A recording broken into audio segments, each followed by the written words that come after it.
Hey everybody, welcome. I'm Natalie and this is Scientology Life After a Cult. Today we're going to get into some real culty stuff, including, you guys, how Scientology is preparing for the apocalypse in a strange way. And after talking to Jake over at Alt Worldly about the JWs, it's really kind of giving that. We have got to talk about this. We're also going to talk about how there's an apology for that London Scientology advert. More on that. We're also going to hear about how Liz Gale has uncovered some very interesting ties between a new Scientology mission in a small town in Oregon and Aaron Kyro, Braille Skateboarding. Liz Gale is just like putting it all together. That and much more on our little culty recap today. Hey, everybody in the chat. Thank you for being here. Thank you to the moderators for helping out. Thank you to the members for your support and everybody in the live chat. And if you are catching this on the replay, aloha to you. Yes. Aloha, everybody. Thank you for always throwing alohas and flowers and all those warm welcomes in the chat. I really appreciate it. Oh, Church of Satiretology is here. We can get started. Here. Hey, old Frit, Buttercup's here. Asen. All right, let's jump into some stuff, you guys. First, we got to talk about Riley Keough. Riley Keough, who I can't decide whether or not she's a Scientologist. I'm on the fence. I know. People have said very strongly one way, she's totally still a Scientologist. But then other ways I've seen, I'm like, oh, maybe she's not a Scientologist. I don't know. I don't really know, but I know what she's doing, or at least what's being said, is she's going to be hosting a celebration at Graceland for Elvis Presley's 90th birthday. The man would have been 90. Can you imagine a 90-year-old Elvis Presley? I mean, what would that look like? I don't know. I feel like he'd be sexy to the end. You know what I'm saying? He just had that little special something, super talented as well. So anyways, it's being said that Riley Keough is a close source. A source close to Riley Keough has discussed details about a celebration that they claim Keough is planning to host at Graceland. Now, let's see. It's supposed to be a birthday bash marking her grandfather Elvis Presley's 90th birthday. It's claimed Keough is planning to have the celebration at her Graceland property in Memphis, Tennessee, the former home of the king, who died in 1977 after suffering a cardiac arrest.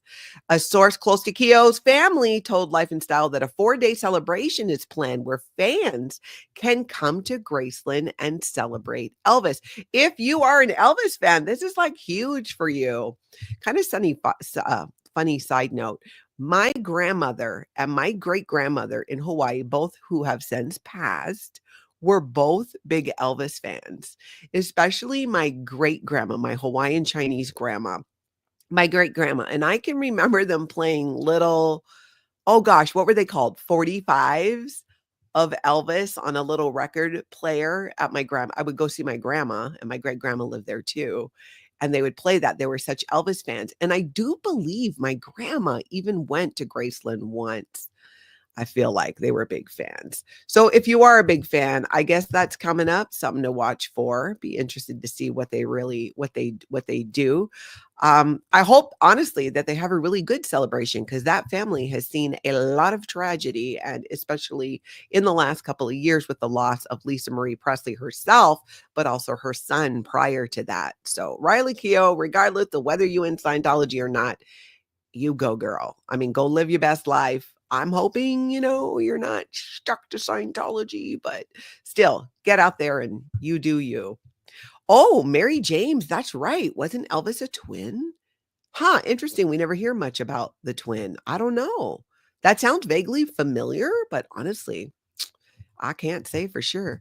Yeah, Terry, Elvis had a concert in Hawaii and then multiple movies, I think, too, in Hawaii, which is probably how my great-grandma really got into it. Marcy says, yeah, he was a twin. Marcy, is his twin still alive? Does anybody know? I had completely forgotten that Elvis was a twin. Well, that makes sense then, although I thought it was on the mother's side, because Lisa Marie Presley herself went on to have a set of twins too. Oh, Marcy says he died at birth. Oh, this is why we don't hear about him. Okay, Diane, thank you. Ah. That's really sad. Elvis Aaron Presley was born on January 8th, 1935. His twin died at birth. Oh, that's sad. Well, I hope they have a really good celebration. And I hope Scientology has nothing to do with it. And I hope there's not a Way to Happiness book in sight, which I would be really shocked. I mean, I know it's like, what else could possibly shock me with Scientology? A lot. Ooh, Cubana Chica said twins usually skip generations. Oh, that would make sense. All right. Well, learn something every day. One girl, young woman, young lady, learned that she somehow accidentally went to a Scientology school. Now, I don't know how this happens, especially with a boarding school, because I kind of feel like if you're not a Scientologist and you're looking at a boarding school of any type, that you might want to look into the curriculum and all of those things. Watch this, you guys. It's just a little short here about this. Check this out. Scientology school? My parents sent me to an American boarding school in Oregon because that's where my grandparents are. And they found a boarding school that had really good reviews. It didn't.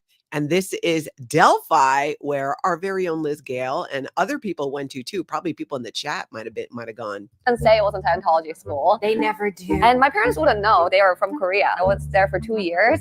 But we did learn from books written by L. Ron Hubbard. I had no idea who he was back then. But after I left and came to California and my friends and I were talking, and I was like, wait, that's Scientology. That's crazy. Yeah. You went to a Scientology.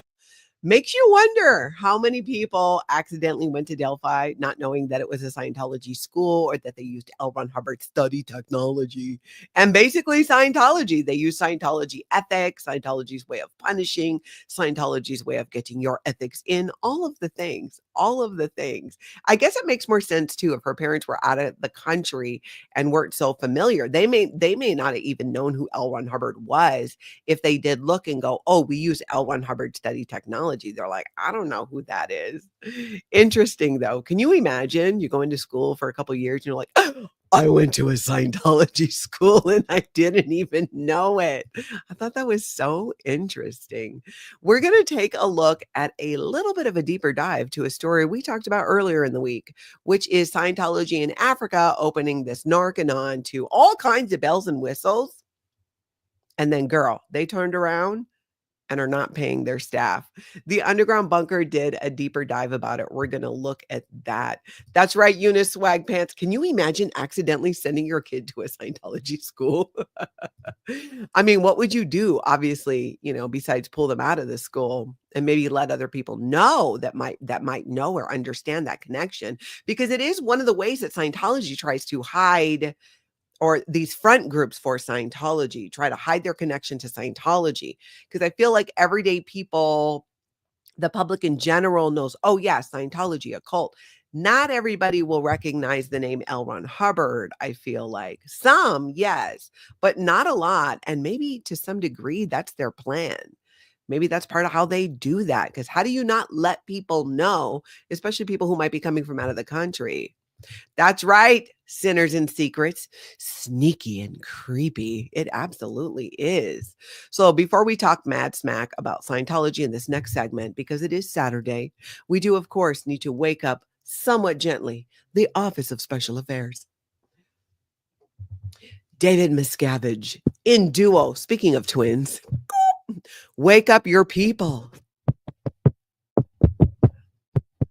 Are you there, Office of Special Affairs? I know it's your day of where you can do laundry and stuff. So I want to be a little bit more gentle in case you're just getting to it. But join us as we jump in and learn a little bit more about this situation you got going on over in South Africa. Not cool, Scientology. It's kind of crazy that they put all this money, right, into building these buildings and this Narconon Center, and it's so state of the art and all of these things. And then you turn around, you don't pay your staff. How? It just does not add up. Let's look at this. This is from the Underground Bunker. Scientology bragged on new Africa drug rehab. Now it's accused of stiffing workers.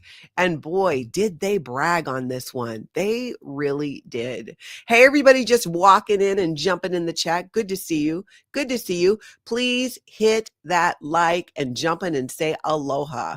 Let's get out those notifications. Let's go. Let's Gale. We're about to do a couple videos coming up too that you did. I'm so glad you're here.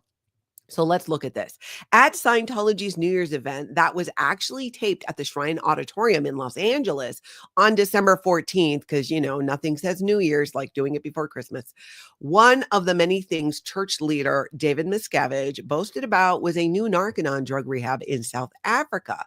Narconon rehabs use a dangerous cold turkey method that is based on Scientology founder L. Ron Hubbard's quack ideas about how drugs are processed by the body.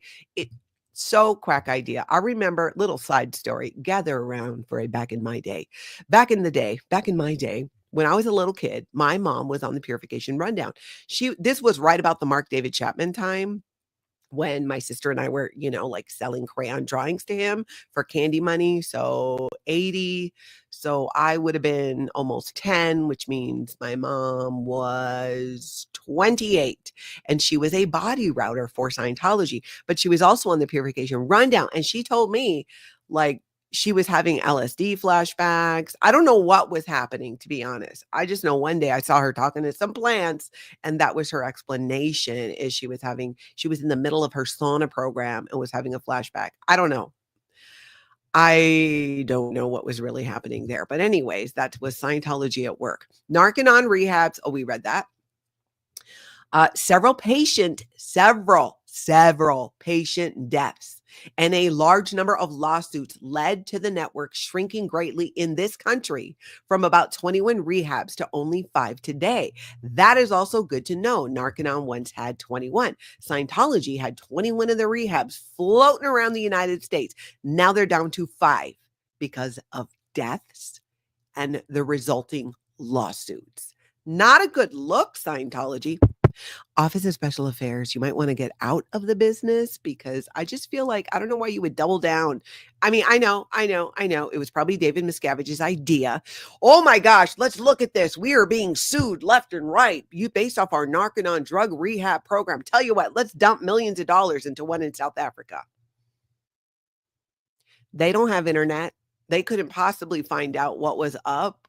And now you're bringing all this attention to yourselves because you're not paying your staff. You just see how this works? They just do it to themselves. They just cannot be helped. So Miscavige has focused on new facilities overseas where there tends to be less oversight. I myself was wondering, why South Africa? Scientology. Well, this does make sense. Not as much oversight, or so they thought. And we didn't even know that a new Narconon had been built in South Africa until the photos you see here were revealed in the slideshow for the New Year's event. Look at this, you guys. This is like, I mean, they got a swimming pool. You got that big building.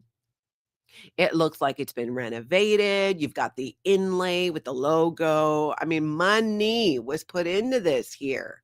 You got all the pictures with the people who probably don't know really what's going on, certificates of graduates, supposed allegedly graduates. It might just be Narconon staff, who knows. If you know how Narconon operates, you'll also find these images very familiar.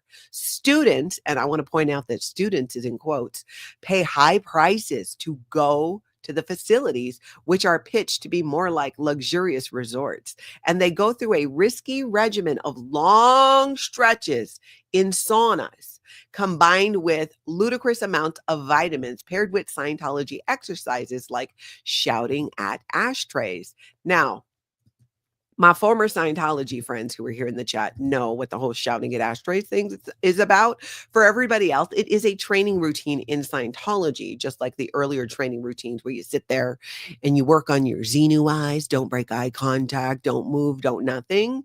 And then there's bull baiting, of course, but there's also training routines that involve yelling at an ashtray. Stand up! Thank you. Sit down.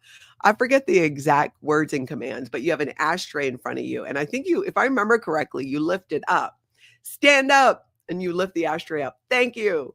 Sit down. Sit down in that chair. Thank you. And then you like put your intention into each of the corners of the ashtray.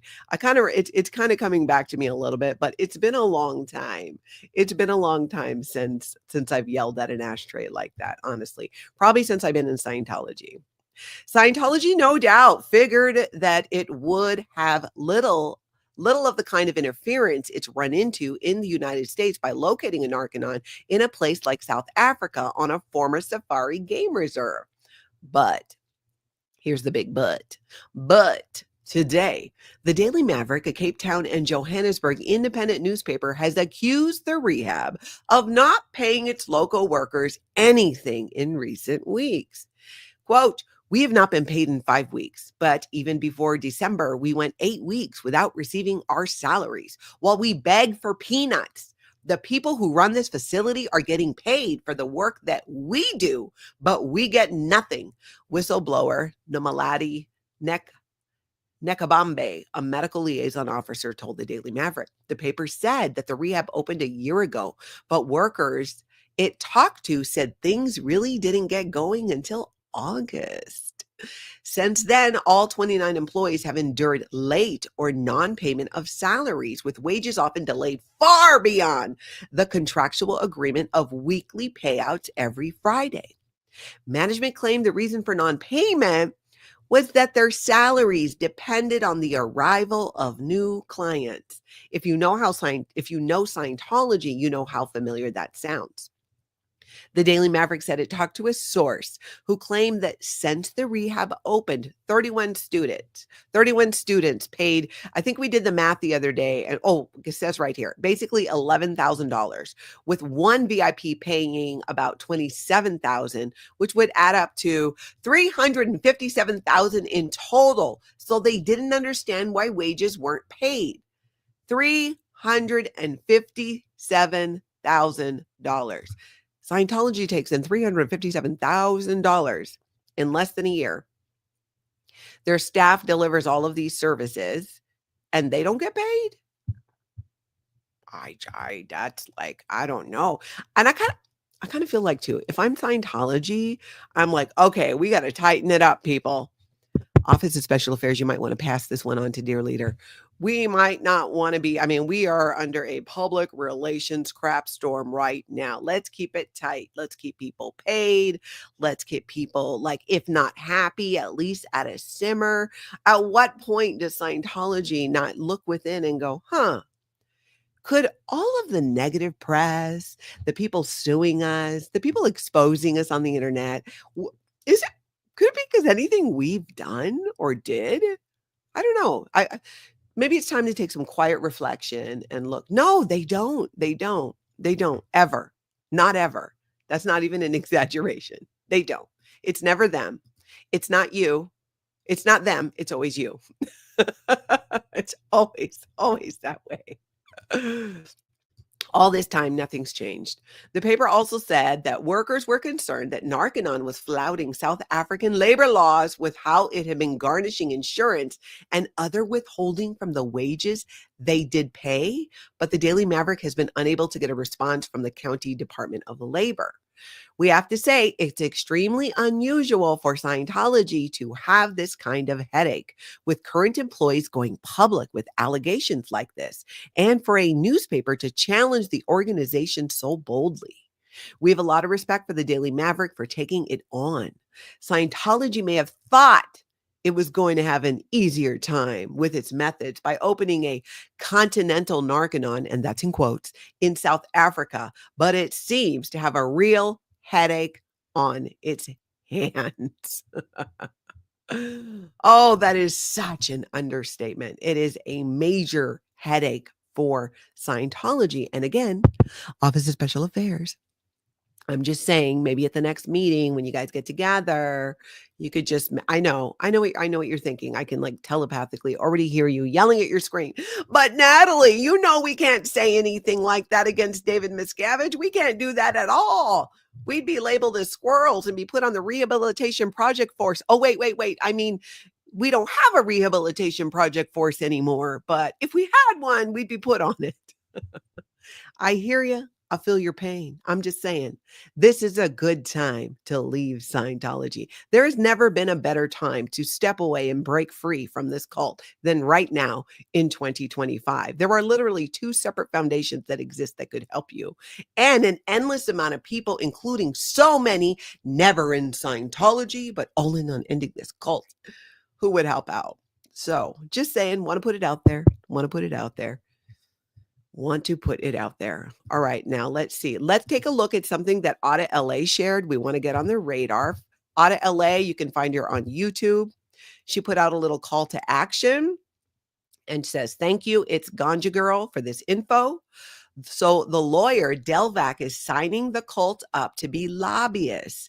Looks like they are going for the street vacation because, Scientology is trying to shut down L. Ron Hubbard Way to the public. And not sure what the noise reduction action will be. We need to be proactive every step of the way. We need to stay ahead of what they are doing. Whatever that looks like for you as a call to action, please do it. Emails, speaking at meetings, word of mouth. This is how we peacefully protest proactively. We knew this was coming. Now it's here. And she has a screenshot of the information here. So that is over on Audit LA's page. I will link it down below right after this, along with everything else, so you can check it out. And go check it out. She's doing a lot of that type of work. So please do check it out. All right, y'all. Where are we at here? Let's see. Oh, NYC girl, you can email me any articles too. Natalie@lifeafteracult.com. That'd be great. You guys know, if you see something, say something. Email me. Scientology, culty stuff, news, email it on over. I really appreciate that. All right, now we're going to jump into, let's talk about London and how we've been talking about their advertisement. Scientology has been advertising in the Tube and in what was that place called? Piccadilly Circus. And many of people have been going, well, wait. We can't do ads for junk food, but we can advertise a human trafficking cult. Those things just seem a little, I don't know, not to make any sense. Who makes these decisions? Why you can't take money from McDonald's, who honestly, even though it's junk food, let's be honest, their fries, amazing. I really like their fries. It's been so long since I feel like, now I'm thinking about French fries. I need to go have French fries. Nope. I've been doing really good. Later, I'll make it a goal. Do really well. Start doing some exercise. I'm going to reward myself with some good McDonald's French fries. Anyways, I get totally distracted here by food. I can smell the French fries. Can't take McDonald's money, but you know what? Human trafficking cult. Come on in. We'll advertise you. Come in. We'll show it to the kids. We'll show it to the elderly. We don't care. So we know that this happened. Oh, and thank you, Arkansas Flamingo. Hula to the like button and do a smasheroonie. I love that. Let's take a look at this. This is from Apostate Alex. This is over on his website. Transport for London. So that's like, I don't know what the equivalent of is here in the US, but they're the people in charge of this. Transport for London issues apology for Scientology ads, denies breaking rules. Transport for London has issued an apology for causing offense by allowing 3 Scientology billboards to be displayed at Tottenham Court Road Underground Station, but denied that the campaign broke advertising rules. TFL, the Transport for London, has been facing backlash in the media after cult survivors called out the ads as offensive and upsetting. On Sunday, London newspaper Metro reported one local resident complaining TFL doesn't allow junk food to be advertised, but this is apparently fine. Now, Transport for London have apologized for causing offense, but the ad's set to remain until the campaign finishes in February as they, quote, do not contravene advertising policy. I'm going to assume contravene means violate in some way. In a statement, Transport for London representative wrote, the adverts were reviewed by the Committee of Advertising Practice, which is the organization responsible for writing and maintaining the advertising codes and is the sister organization to the Advertising Standards Authority, which regulates advertising in the UK. I don't know what any of that means. Like, how is that relevant even? Like, these are the people who do it? I guess so.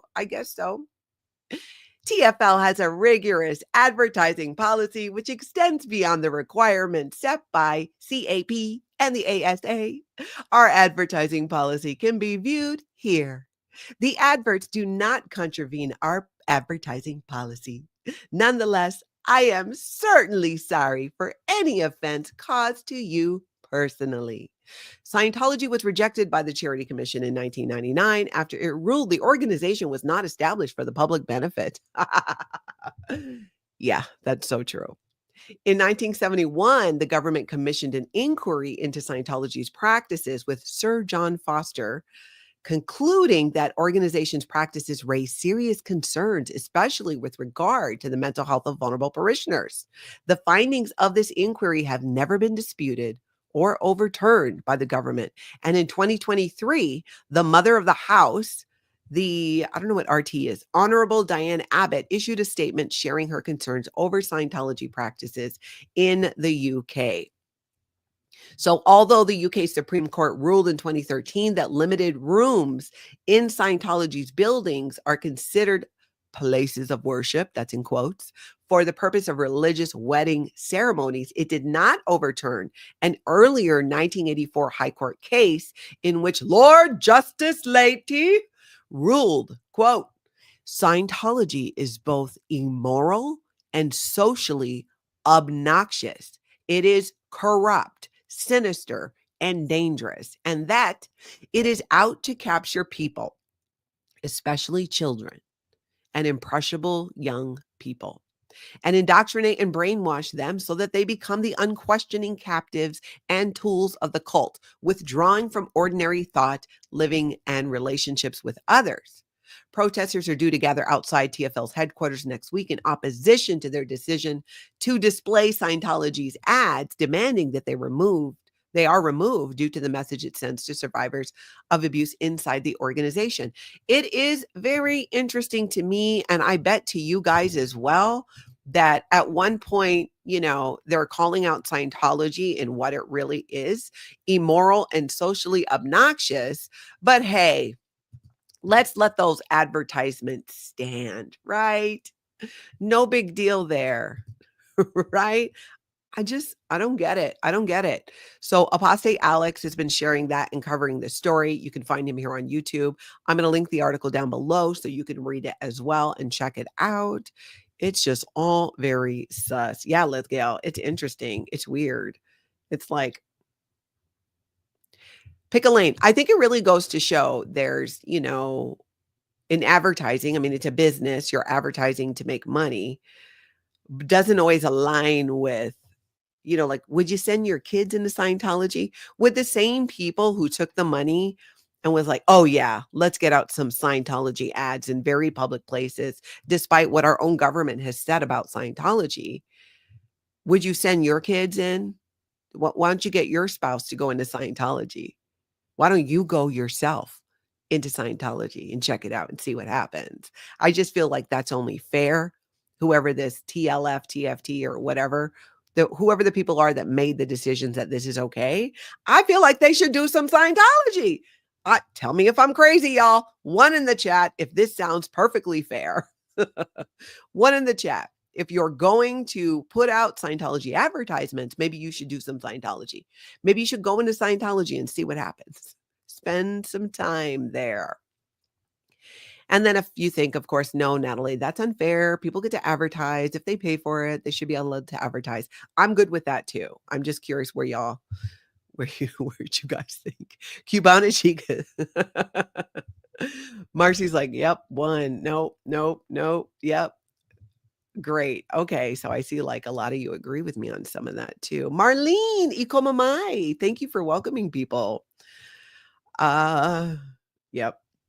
Okay, I'm seeing a lot of ones there. I feel like you guys agree with me. Although, yeah, Lozzie, no, they might get caught. They might get caught in the queue, in the call. Ah. Tony Hoban, I'm glad you made it, even though you didn't get a notification. I don't know how those things work, but apparently, if you hit the subscribe button and then you go up and you hit all for notifications, supposedly, that's what they say. Because I feel like people should be getting the notifications that they asked for. But thank you for being here. I'm glad you're here. Aloha to you.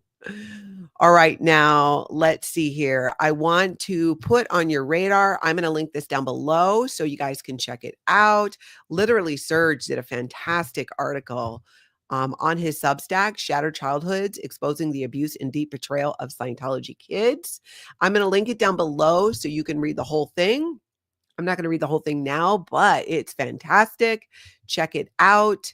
Definitely worth a read. And if you're not following his Substack, you can subscribe. And I get notifications now. That I do get notifications for. Rage Against the Dark Arts also has a Substack. Miriam's been putting out content there. You can subscribe and you'll get notifications when they put stuff out. And you can also find them both here on YouTube, literally Surge, and you can find Miriam Francis at Rage Against the Dark Arts. I love that they have YouTube and they're using this medium of writing as well. I love that. I love having options. Hey, Jen Cell, good to see you. Chantel, you've started setting an alarm as a reminder. I love that. I love that. NYC girl, can you tell me your email? Natalie at lifeafteroccult.com. Okay, let's see. Moving over now here. Moving over. We're going to look at a couple clips from Liz Gale, who has been unraveling quite the mystery. Let me tell you. We've all heard, because we've been talking about it, that Scientology opened a mission, supposedly like one of their ideal missions, maybe. First, let me back it up. Scientology has been opening these ideal missions, as they call it. All of a sudden, not so much up on the ideal org. It's like they got this other scam going with these ideal missions. And they opened one in this small town in Oregon. Well, Scientology, you might have forgotten that you opened it right near one of the biggest, one of the baddest suppressive people out here, and that is Liz Gale. You opened it near this girl's, like where she lives, where she does her business, where's her community, where she does her stuff. So if you think she's not going to look into it, then, you got another thing coming. And she is putting together the pieces on this. Let's look at this clip from Liz. Wow, you guys saw the little building. It is beautiful here. I agree. And that's part of why Scientology, I believe, has picked this little town in Oregon to come to. Also, because you'll see here, we'll get into it today. I'm going to take my time today. There's a lot of sordid passive Scientology in this area, and I want to do it justice. So I'm going to try my hand at researching on the spot with you guys. Wow. She does a fantastic job going through and researching this whole thing. And she makes the tie. She finds a tie between this little innocent mission popping up in a small Oregon town to who? Aaron Kyro, who runs Scientology in San Francisco, and his company, Braille Skateboarding. Aaron Kyro, you remember he went to Flag under David Miscavige to train for a couple of years to be a Scientology executive, went back to San Francisco and is just booming that org into the ground. Not a lot happening there that we see, but she makes some really interesting ties. That's right, Cassie. Liz's stream was great. So let's look at this. Let's look at this other clip here. Check it out. That Braille's ties to Scientology go deeper than just Aaron Kyro. Now, Aaron Kyro got called out because in his time, he gave over $750,000 of his YouTube revenue to Scientology. And then he had to shut down his place because he didn't have enough money to pay the rent. Haven't heard about him for a while. He left and now he runs the Scientology org, the Scientology church. I'm not sure if it's a mission actually in San Francisco. So I find it really interesting that Aaron Kyro from Braille went off and he started working at the church in San Francisco. And Devin came up to Oregon, or was already here, and started a mission, right? I mean, these people are really hardcore. Yes, that Braille. She digs in so much more to this. It is so great. I'm going to link it down below so you guys can check out the whole thing. Does it matter to you? Not to me. It makes sense that they open one there. As Liz says, it's convenient with it being next to the Delphi. I have thought about driving up there. Yeah, the Delphi is the Scientology boarding school that the earlier young lady accidentally went to when she was younger. This is all in the same area. And Liz is just like digging up the dirt on this. Just complete. God dang it. She is completely doing this justice. Hold on. This is Natalie, Scientology Life After a Cult. Okay, I am in the middle of a live stream. I don't even know why you're calling me. You're not even supposed to call me anymore. We're done. Look, Xenu. I'm not interested. No, I have moved beyond. I mean, honor our short-lived relationship by just being happy that it happened. You know what I'm saying? I think there's a quote that goes like that. Don't be sad that it's over. Be happy that it happened in the first place. What do you want? No, I'm not going to give you Liz Gale's phone number. What are you talking about? Are you watching my live stream? Well, because I got you blocked in the chat. That's why. Because I don't need your drama. I think you need to worry a little bit more about the child support that you owe Farrell Cheryl in Florida than you do trying to get Liz Gale's phone number. What do you? No. Oh, she knows. Oh, she knows about you. Well, I don't think she'll fall for it. If you think you have what it takes to get Liz Gale to fall for you, I say knock yourself out. But you are not going to get her. No. Don't you dare use that mind control stuff on me. That's not going to work. Oh, I dare you. You want to mind control me? I'm going to mind control you right back. Yeah. Yeah. Are your 3 fingers burning right now? Because I'm postulating that into existence. You feel it, don't you? Yeah. Well, you know what? Here's my wish for you, Xenu. I don't care. No, I don't want. No. My wish for you is that you find happiness and peace. I got to go. No, I'm not giving you her phone number. Liz is in my chat. So no, I doubt it. All right. Goodbye. God, some people have like no class. You date somebody for like a hot minute in October and they think they can just call up and then want to get your friends' phone numbers from you. Like I'm going to do that. Liz Gale, I'm so sorry, but beware. Apparently Xenu got his eyes on you, girl. You might want to be careful. Unless, I mean, if you don't mind me giving him your phone number, but he's going to find it anyways. That was all just for show and bravado because he knows darn good and well. You don't get to be a galactic overlord, right? And do everything he did and not know how to just like mind grab phone numbers out of space. So he's just trying to be extra. He's just trying to get attention. He's just trying to come here and do all of those things. And we're not falling for it here. No, we are not. We about aloha. Got to take a deep breath because Xenu just like tries my patience there. I tried to give him, benefit of the doubt, right? Because Scientology talks so much smack about him. I figure he's got to be halfway decent. And he does have the whole Scientology story about Xenu is not completely true. I did find out a lot about that truth. But man, guy just gets around. So whatever, Xenu. Right now, we got to talk about something else, something Xenu should be paying attention to. We are going to look at Scientology planning for the end of the world, y'all, the apocalypse. And it is, I don't know, disturbing. So we've all known, I've known, even back in the day, when I was a Scientologist and I was married back then, my husband and I were in Los Angeles. I don't even know what we were doing, doing Scientology services.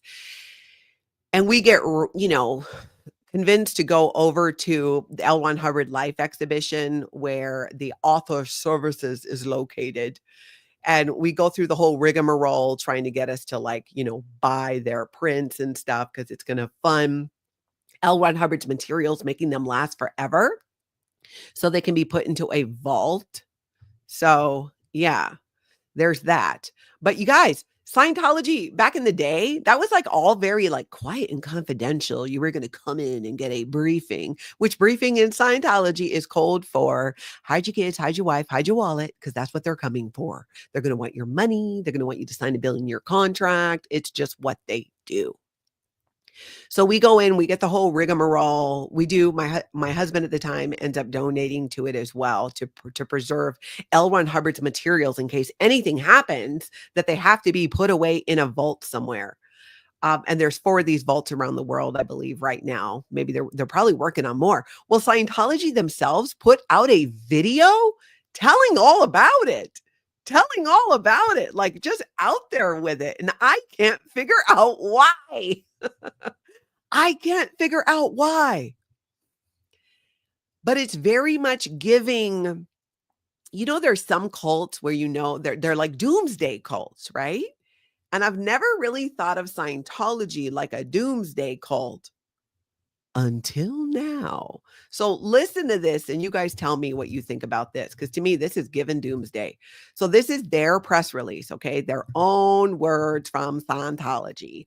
Scientology Network Inside Scientology, the exclusive series that provides yada, yada, blah, blah, blah.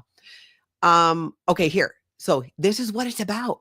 Take a fascinating look at the race against time to safeguard Scientology scripture for future generations.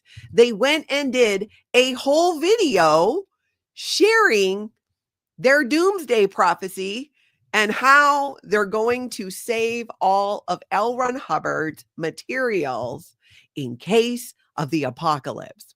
Now, not people. They're not building bunkers for their members.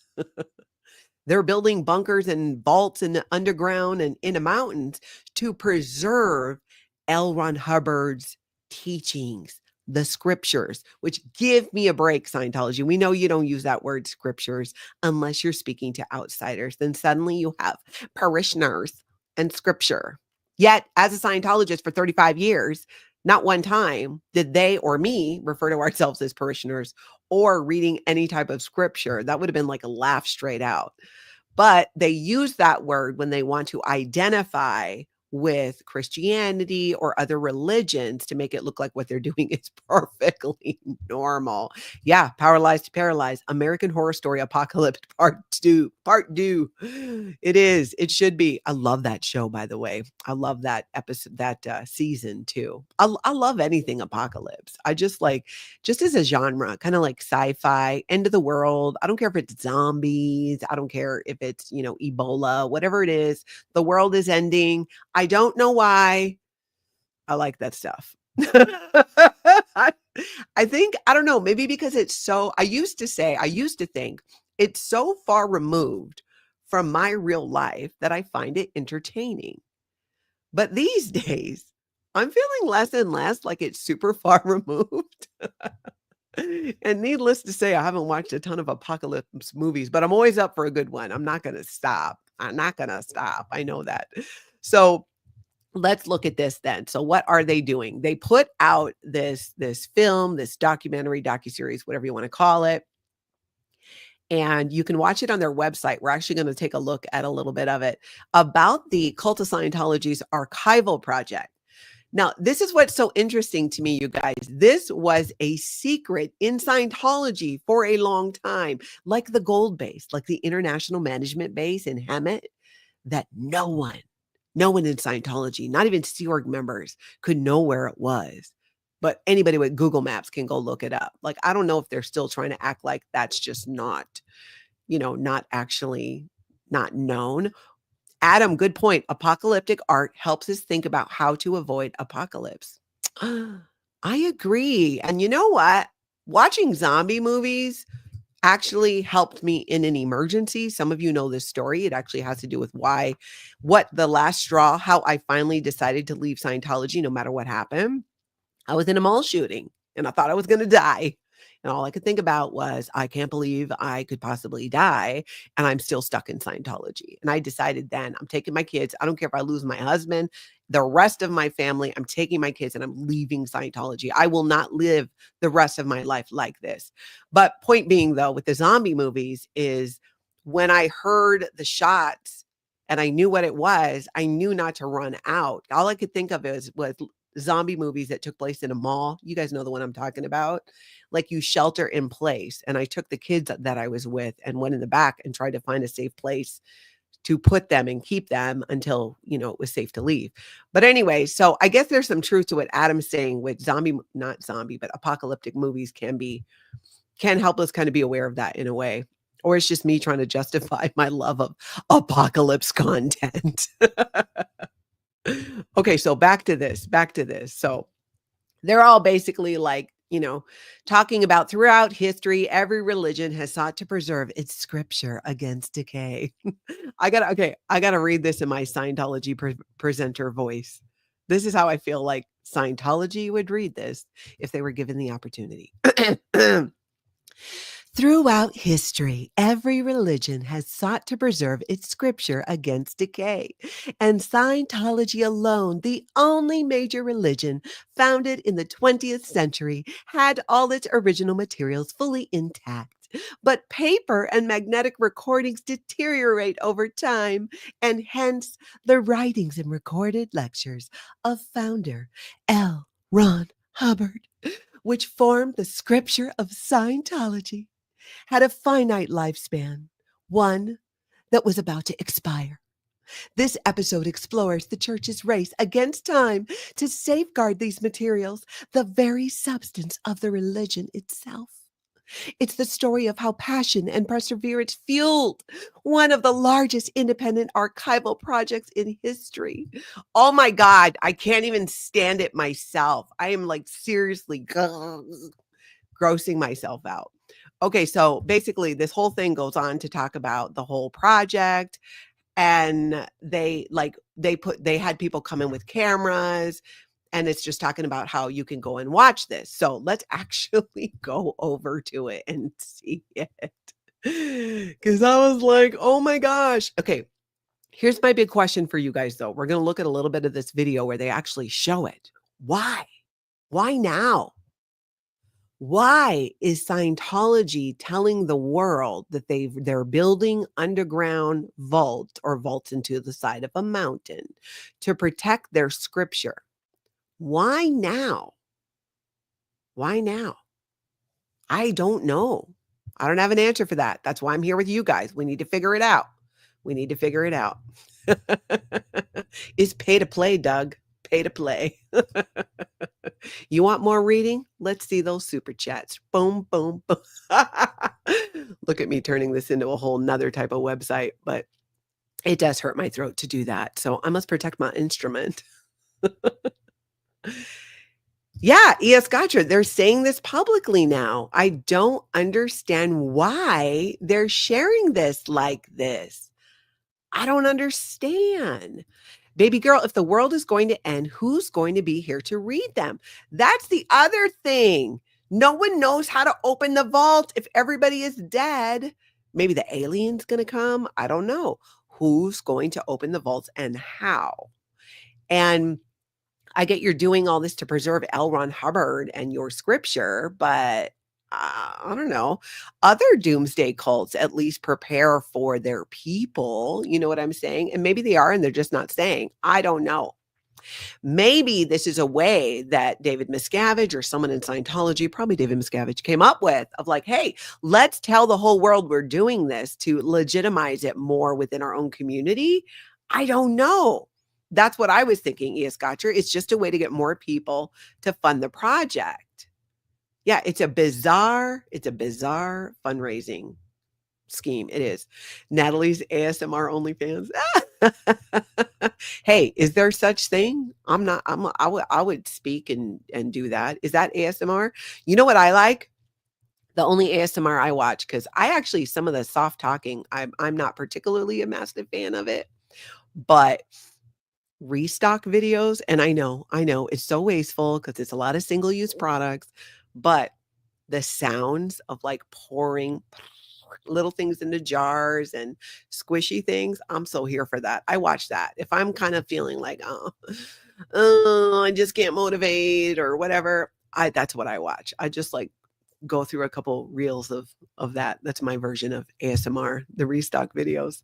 All right, let's take a peek at this creepy as all get out Scientology video. Oldest. Hold on a sec. Let's like get rid of the volume here. So here's like all of L. Ron Hubbard's books and materials, right? And they're like, oh my gosh, we have such a problem. How do we preserve this? How are we going to make sure it's all there forever? As soon as you hit pause, their thing pops up. That's so annoying. I feel like they do it. So I don't know why. So you can't screenshot it. I don't know. But look at that. All these materials. So this whole thing goes into the history of archiving documents and how basically what Scientology has done to come up with the right paper, the right ink, all of the things. L. Ron Hubbard's, was on reel to reel. Y'all remember where my former Scientology friends at? Y'all remember the reel to reel when we had to listen to that crap? You had to do practically like a whole course on how to use it. You had to put on the thing and you had to put it through, and then you had to wear these massive headphones and listen to it. I hated that. When it came for time for the like the cassettes, and by the time the CDs came, I think I was already like 1 foot out the door of Scientology. And then they were trying to sell everybody CD players that cost hundreds of dollars when you could go to Walmart and get one for $12.99, but you had to have the clear sound. Scientology came up with their clear sound. You had to pay all that money for a CD player, and then you'd like wear it, when you're at Flag doing your services. You should be very proud of your clear sound $300-$400 whatever dollar CD player that it was. So crazy. Anyways, back to this craziness. So I'll be honest with you guys, actually, it was kind of interesting. Because they show like what they use and then what they're building to go into the vault, like how everything is on, they use nickel, the heat that it can withstand. They had a Sea Org member in this video that I recognized. They had some people who specialize in archival stuff. This is the vault underground, and somebody was in there when there was an earthquake, and they claimed you could feel it moving 3 feet, and the person survived the earthquake because of the vault and how strong the vault was. They show images of these things. I mean, I've never seen Scientology giving it up like that and putting it all out there.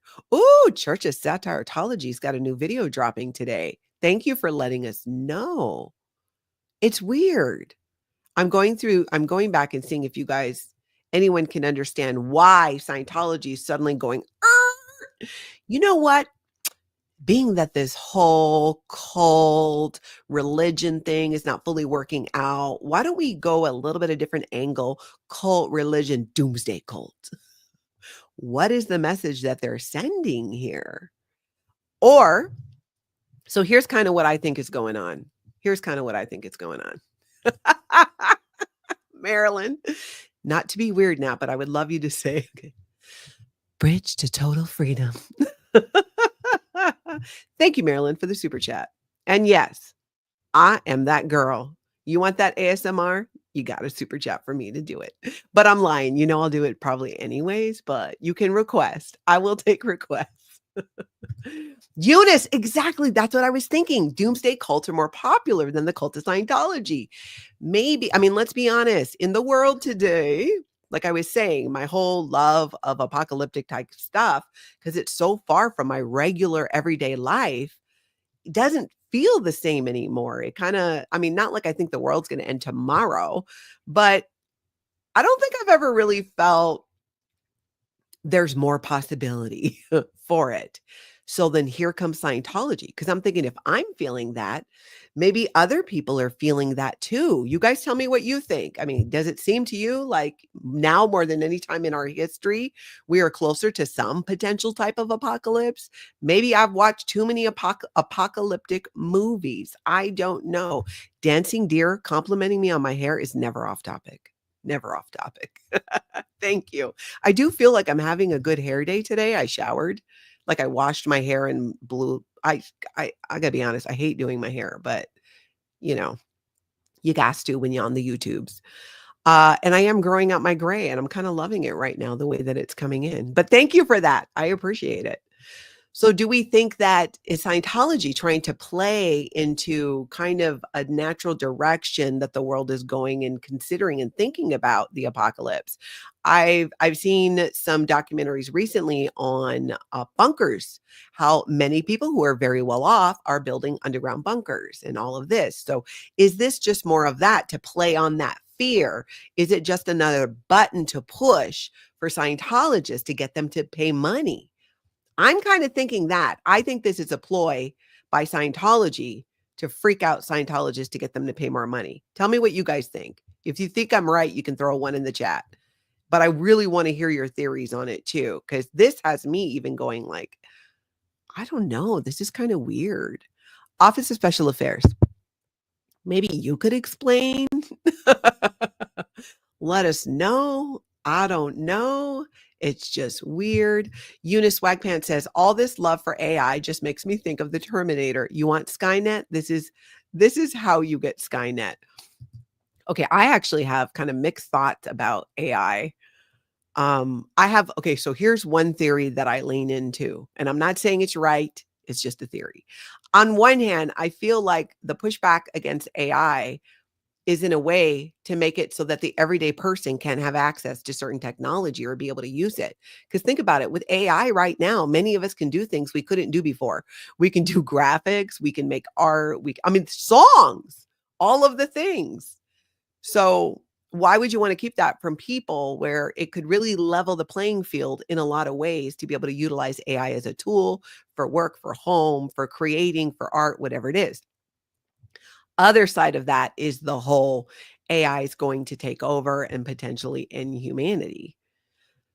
I don't know, but if AI evolves faster than humans in ways, maybe it will evolve faster than humans in a way that's better. I don't know. I am also ridiculously optimistic. So I don't know. I could be totally off on that one.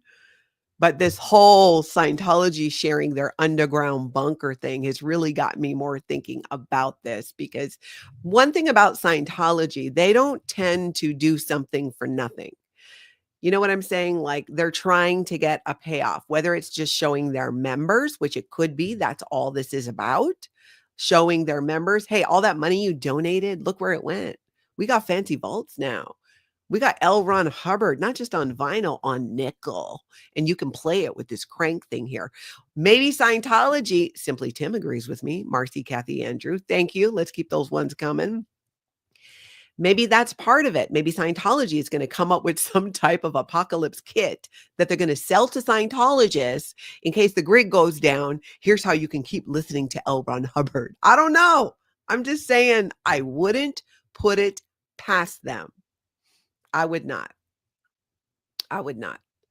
Let's see what you guys are saying. Oh, I miss Adam's comment. Where's Adam?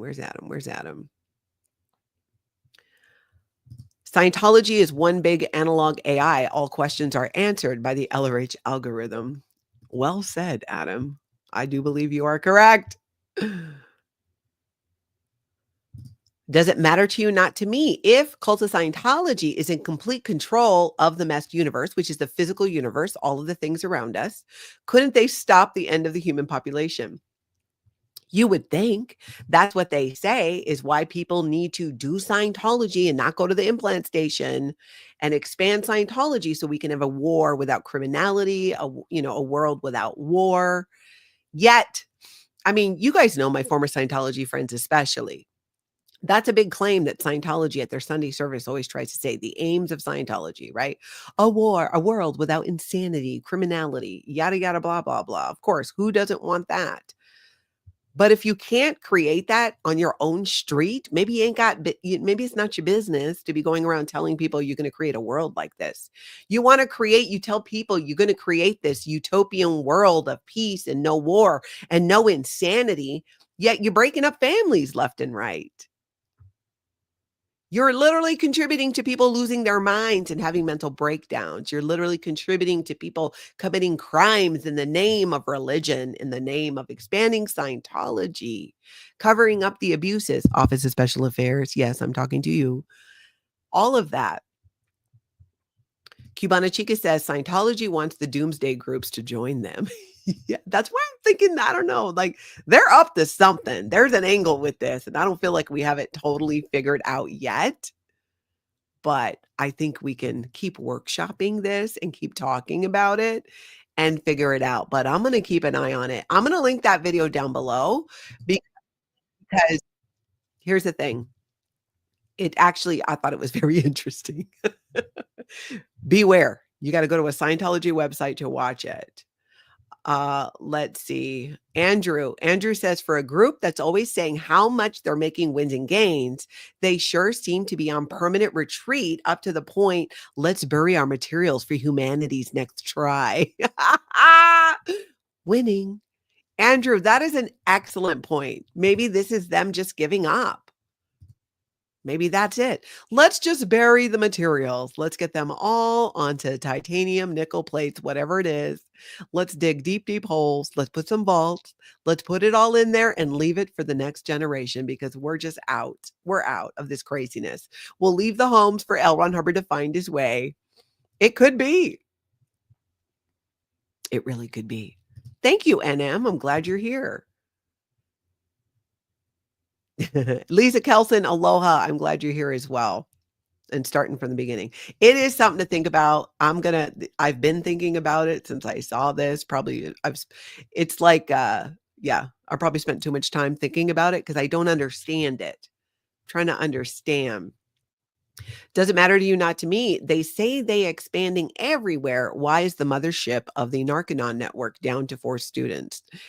Narconon, is that what the NN is? Yeah. Yeah, exactly. They're not. So this could just be a ploy too, to just bury everything and let other people figure it out. Okay, you guys, here's what's happening. In less than an hour, I am coming back on and I'm doing an interview with a former Scientologist who has never shared her story before. She was not in the Sea organization. She joined Scientology as an adult. She was a staff member. And she has, like just about everybody who leaves Scientology, a disturbing story, including how Scientology, shocker, tried to get between her and her kids. I know that's not a surprise for most of you. We are going live in less than an hour. If you guys can make it on the live stream, I'd appreciate it. If not, catch it on the replay. But please show her lots of support and love. It is very difficult for many people to come forward and share their story and their experience in Scientology. But it's also hugely rewarding in ways. It's so, in my point of view, when a person is ready to do that, it can be very empowering and a way of taking back that power from Scientology, because you've been told for so long that you can't talk about it and you can't talk about this. Well, girl, we're going to talk about it. Yes, we are. So I hope to see you guys then. In the meantime, everybody, hit that like, hit that subscribe, set your notifications to all, and I will see you shortly. But get out there today and have an amazing cult-free day.